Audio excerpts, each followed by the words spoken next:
Mei Lin placed the saddle on the counter without asking permission, the leather thudding hard enough to stop the talking behind her, and when the shopkeeper didn't look up, she set the second one beside it, closer this time, forcing his attention, because hesitation had already cost her too much, and she would not let silence decide the price again.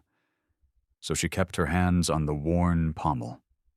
Steady, waiting, while the man finally glanced up and did what he always did. Measured her first, not the work. His eyes pausing on her face only long enough to dismiss it before flicking to the saddles as if they were already scraps. And when he said a number that barely covered a week of food, she didn't argue immediately because arguing meant weakness, and weakness made men careless in the wrong direction. Instead, she slid the saddle half a hand's width forward, exposing the stitching underneath where the rawhide had been reinforced twice, not for beauty, but for weight, and asked him to explain why something built to outlast a horse should be treated like broken furniture, which earned her a thin smile and a shrug, the kind meant to end conversations without words. And that was when she realized the sale was never going to happen on her terms. Not here, not today, not with him, because he wasn't buying leather, he was buying time, waiting for hunger to do the rest. She reached for the saddle to pull it back, already calculating who else might still trade honestly before daylight ran out, when a hand entered her space and stopped the movement without touching her, fingers hovering just above the strap, close enough to claim the moment. And she froze, not from fear, but from the certainty that interruption always carried a cost, and the voice that followed didn't rise or threaten. It simply asked why the stirrup leather was cut that way. Short, reinforced, angled wrong for show but right for long rides, a question no one in that room had ever bothered to ask. And when she looked up, she didn't see curiosity for her, only for the work, which unsettled her more than insult would have, because it meant the man beside her wasn't guessing. Caleb Holt didn't wait for permission either. He lifted the saddle just enough to feel the weight distribution, set it down again exactly where it had been, and told the shopkeeper the price was wrong. Not loudly, not angrily, just flat, as if correcting a mistake that should embarrass anyone paying attention. And when the shopkeeper laughed, it wasn't the laugh of confidence, but delay, the kind used when a situation tilts unexpectedly, because Caleb didn't repeat himself, didn't negotiate, didn't look at Mei Lin as if seeking agreement. He simply reached into his coat and placed more money on the counter than she had expected from anyone in that town, then said he'd take both saddles and asked if she knew how to keep them working once they left the road. The question mattered more than the money, because it turned the sale into a test instead of a rescue, and Mei Lin answered it carefully, not with a promise, but with a correction, explaining what failed first when leather froze and what broke when weight shifted wrong. And when Caleb nodded once, satisfied, and said she could come with them to make sure the job was finished properly, the room changed. Not loudly, not visibly, but enough that she understood staying meant pressure would follow, and leaving meant stepping into something she couldn't yet measure. So she gathered the saddles herself, ignored the shopkeeper's stare, and followed the man who hadn't asked why she needed to sell, only whether she knew what she was doing, unaware that by walking out beside him, she had already crossed the line the town was waiting to draw. She climbed onto the wagon without being told where to sit, choosing the narrow space beside the saddles instead of the seat offered, because balance mattered, and so did distance. And as the wheels started rolling, she kept her hands busy retightening straps that didn't need it, listening to the rhythm of movement rather than the town behind them, while Caleb Holt didn't speak at all, not when they cleared the last building, not when the road narrowed, not even when the weight shifted hard enough to test the rig. And that silence forced her to decide whether this ride was a transaction still unfolding or a mistake she'd already committed to, because silence on the frontier was rarely neutral. It either meant trust or assessment, and she couldn't yet tell which one applied to her. so she broke it by pointing out a stress line forming near the axle joint. A small thing most men ignored until it snapped, and when Caleb slowed without argument and adjusted it himself instead of dismissing her, she understood he wasn't testing obedience, he was testing accuracy, and that changed the terms without a word spoken. They didn't ride far before the first problem arrived, not dramatic enough for stories, but dangerous in the way small failures always were. When the harness line slipped and the load leaned just enough to threaten a spill, and Mei Lin moved before permission mattered, shifting weight, calling out once, short and sharp, forcing a correction that kept leather from tearing and wood from splitting. And when the wagon steadied, Caleb looked at her for the second time. Properly this time. Not as a seller or a worker, but as someone whose decisions had consequences. And he asked how long she'd been fixing other people's mistakes. A question she answered by saying nothing, because explanations softened edges, and she needed hers intact. The road tightened into rock and drifted snow where stopping meant losing time and pushing meant breaking things. And when Caleb chose to take the risk instead of turning back, she watched his hands, the way he compensated without forcing speed, noting that he treated animals, tools, and people the same way, as systems that failed. When rushed, and when the wagon lurched again, she didn't grab for him or the rail. She braced and waited for the right moment to counter, earning a brief nod that carried more weight than praise, because it meant he'd decided she was staying useful longer than expected. It was only when they reached the first outbuilding and found the door jammed hard enough to threaten the horses inside that the real cost of her choice became clear, because Caleb didn't order her to fix it or step aside.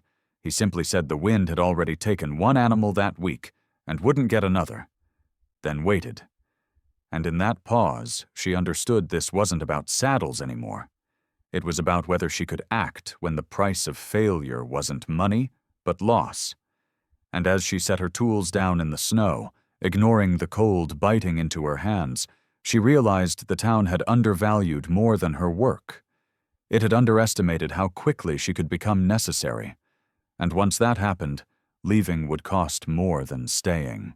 Mei did not ask for permission before stepping into the freezing barn, because broken things never waited politely, and she could hear the restless horses shifting against the cold draft as clearly as she could hear the warped boards complaining under pressure, while Caleb Holt watched from the doorway without giving instructions, testing whether she would hesitate now that the problem was larger than a loose strap or a slipping axle. And she felt that weight of expectation settle on her shoulders like another layer of winter. Yet instead of shrinking from it, she ran her fingers along the swollen frame, measuring with touch what most men tried to solve with force, noticing how the frost had bent the wood just enough to twist the track out of alignment, a flaw that looked simple, but could shatter iron if handled wrong. She unrolled her husband's tools slowly, not as a memory this time, but as equipment with a purpose. Choosing the plane before the hammer because skill corrected what strength ruined, and when the first curl of frozen oak peeled away clean under her hands, one of the ranchmen muttered that a door that big needed muscle. Not delicate work. Yet Caleb silenced him with nothing more than a glance, leaving Mei Lin to prove her answer instead of arguing it. The hours moved without mercy, her fingers stiff and raw, the metal biting like teeth against her palms. But she kept the rhythm steady, shaving, fitting, testing, then shaving again, refusing to hurry just because men were watching. And when the bracket finally slid into place as if it had been born there, the heavy door rolled closed with a deep, final sound that stopped the draft dead, the horses calming immediately as warmth began to hold. And for the first time since leaving town, the room filled with something other than suspicion. Caleb said only 2 words, "Good work."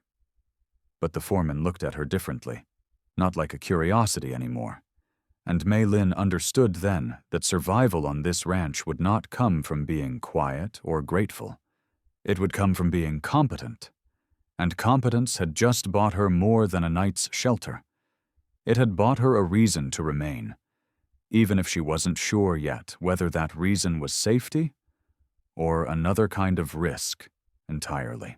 She expected the day to end after the barn door was fixed, because in her experience every task had a clear boundary, and every favor had a final price. Yet Caleb Holt didn't tell her to return to town or count her wages. Instead, he handed her a small list written in blunt, careful letters, and said the house had its own problems, as if one repair naturally led to another. And that unsettled her more than open dismissal would have, because staying meant becoming part of something she hadn't agreed to join, while leaving meant walking back into a town that had already measured her worth too cheaply. So she followed him into the ranch house with the uneasy feeling that the real decision was being made without her. Inside, the kitchen window rattled hard enough to shake the nails loose every time the wind turned. The table rocked on uneven legs, and the back door let in a line of cold thin enough to slice through blankets. And Mei Lin moved from flaw to flaw silently, not complaining, not asking what she would be paid, only setting tools down and beginning, while Caleb watched her work the way a man studies weather he can't control, wondering whether to trust it or prepare for damage. She fixed the table first, tightening joints instead of replacing them, proving she understood preservation as well as construction. And when she trimmed the swollen window frame so it sealed properly, the house grew warmer by degrees that could be felt rather than seen. And every small victory made the next task easier, not because the work changed, but because the space around her did, turning from hostile to cooperative in slow, careful steps. By evening, the floor no longer squealed, the hinges no longer screamed, and the cold line under the door had disappeared.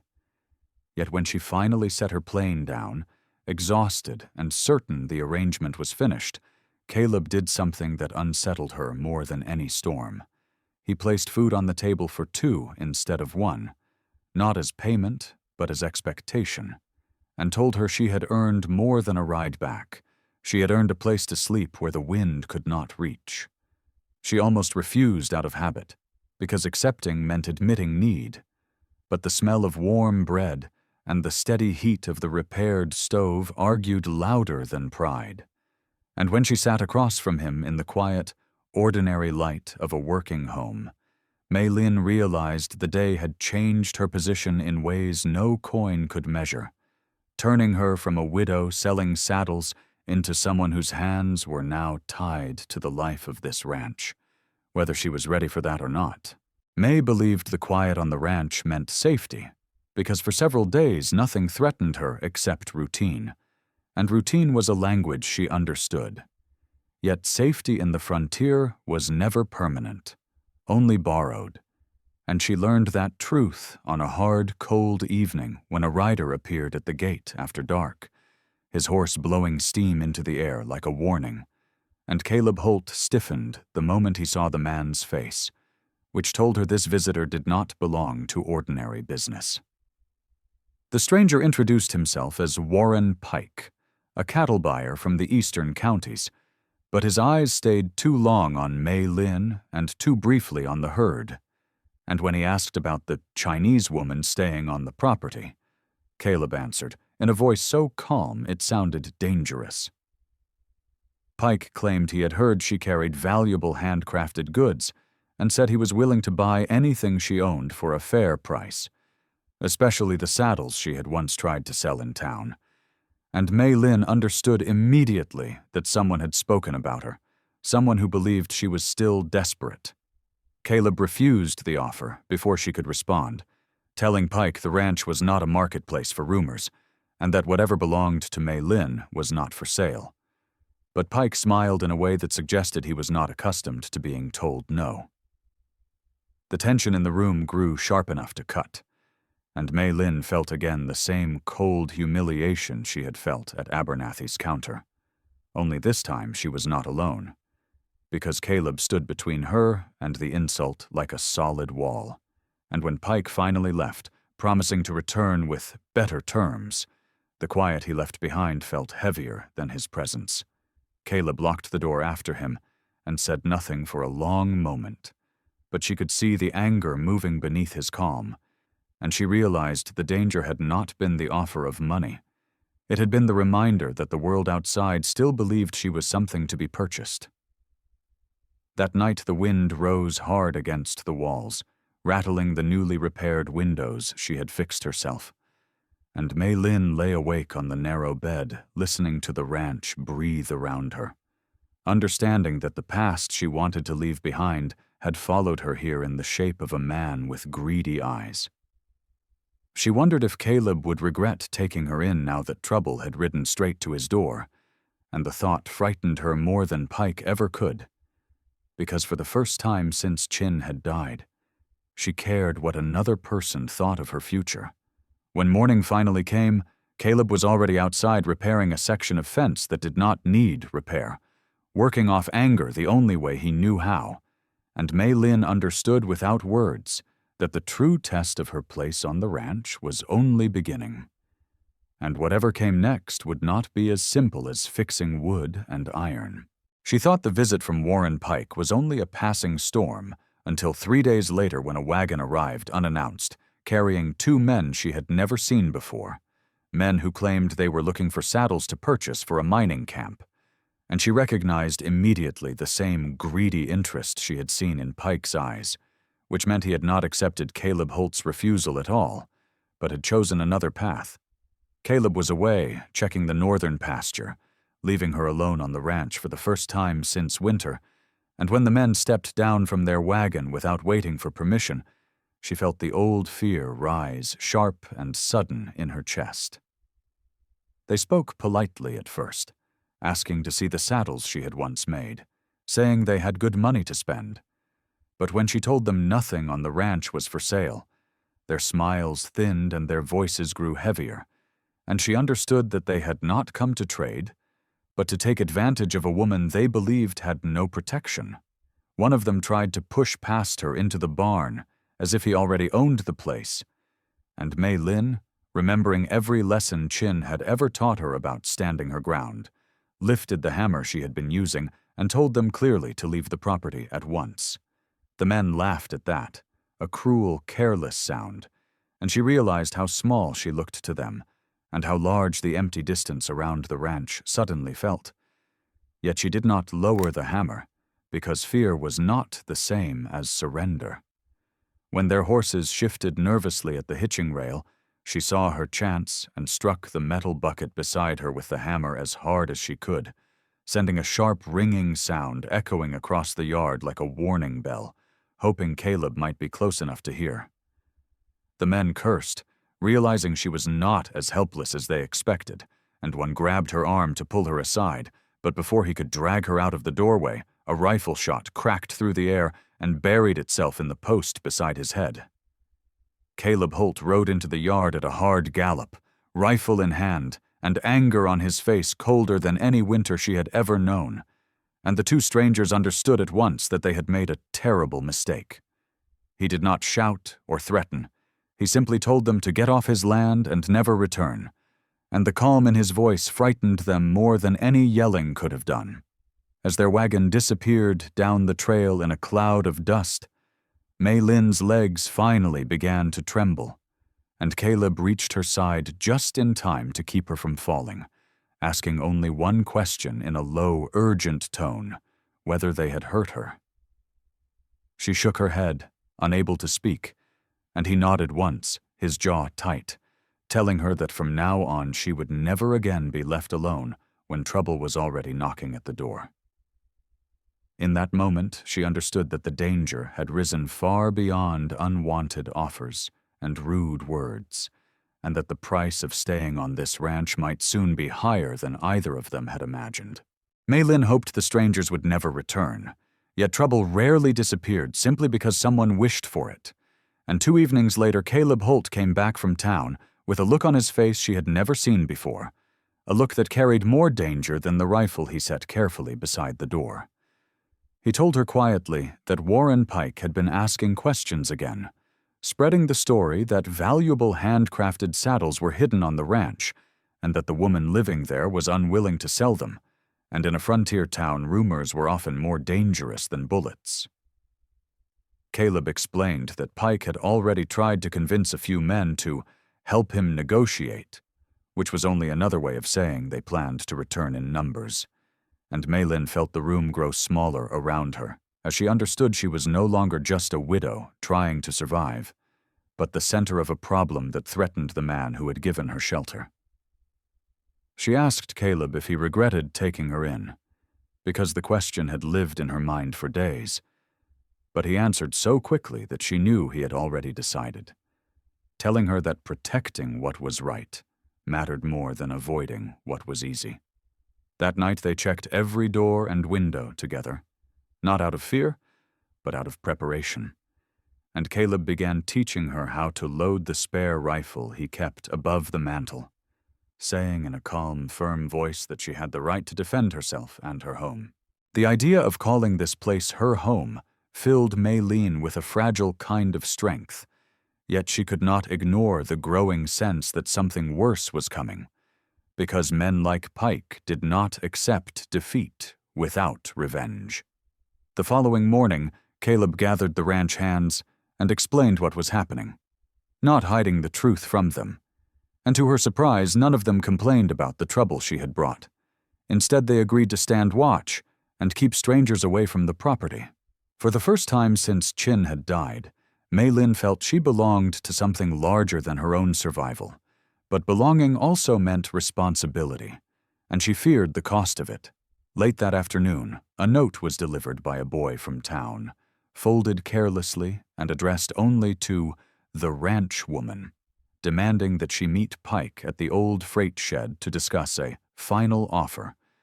And the message was so thinly veiled that even the boy who carried it looked nervous handing it over. Caleb read the note once and tore it in half without a word, but Mei Lin saw the hard decision forming in his eyes, and she understood that refusing would not end the threat. It would only move the danger closer.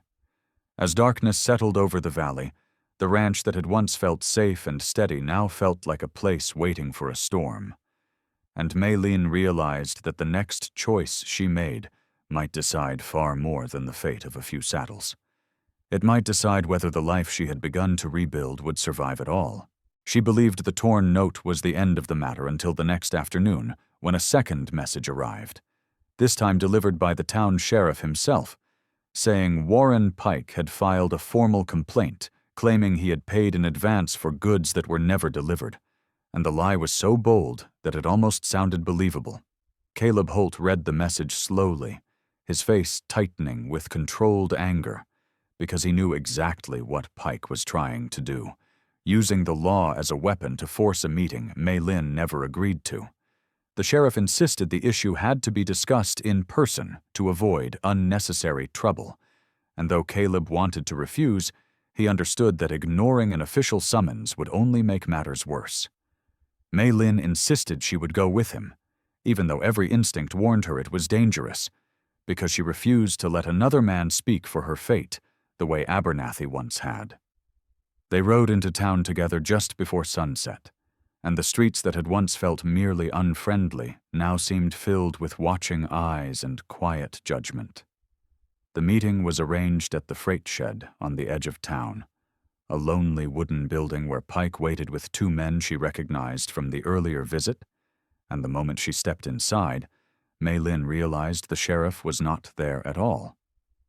Caleb understood the trap at the same moment and moved to place himself in front of her, but Pike only smiled and said no laws were being broken, just a private discussion about a business opportunity. He offered more money than the saddles had ever been worth, far more than she had asked in the beginning, and when she refused again, his polite mask finally slipped. Pike accused her of hiding other valuables, of lying about what she owned, and of using Caleb to cheat honest men, and each word was meant to provoke a reaction that would justify the violence waiting in the room. Mei Lin felt her fear rising, but forced herself to remain calm, answering that nothing she possessed was for sale, and that no one had the right to take what was hers.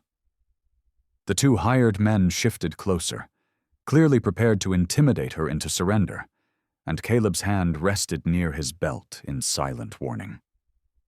For a long, tense moment, it seemed the argument would end in bloodshed, but the door suddenly opened behind them and several of the ranch hands stepped inside, having followed out of caution, making it clear that Pike was no longer in control. Outnumbered and furious, Pike spat out a final threat, promising this was not finished and that stubborn women often regretted their pride. As they rode back to the ranch in the gathering darkness, Mei Lin understood that the conflict had moved beyond simple greed, and that Warren Pike would not stop until he had either broken her will or driven her away completely. The night air felt colder than usual, and for the first time she wondered whether keeping the saddles had brought danger she might not be able to escape. Yet when Caleb told her quietly that they would face whatever came next together, she realized she was no longer fighting alone. Mei hoped the return from town meant the worst was behind them, yet trouble has a way of arriving when people begin to relax, and only 2 nights later, the peace of the ranch was broken by the sound of restless horses and low, unfamiliar voices drifting across the yard. Caleb Holt woke first, instantly alert in the way men become when danger has knocked before, and he signaled for Mei Lin to stay quiet as he reached for the rifle beside the bed, because someone was moving near the barn who had no right to be there. She followed him to the window and saw shadows slipping between the buildings. More than one man, trying to be careful but not careful enough. And in that moment, she knew Warren Pike had decided to stop pretending and take what he believed belonged to him. Caleb stepped outside without hesitation, calling out that the men were trespassing and needed to leave at once, but the only answer was a bottle shattering against the side of the barn, followed by the sharp flare of a match.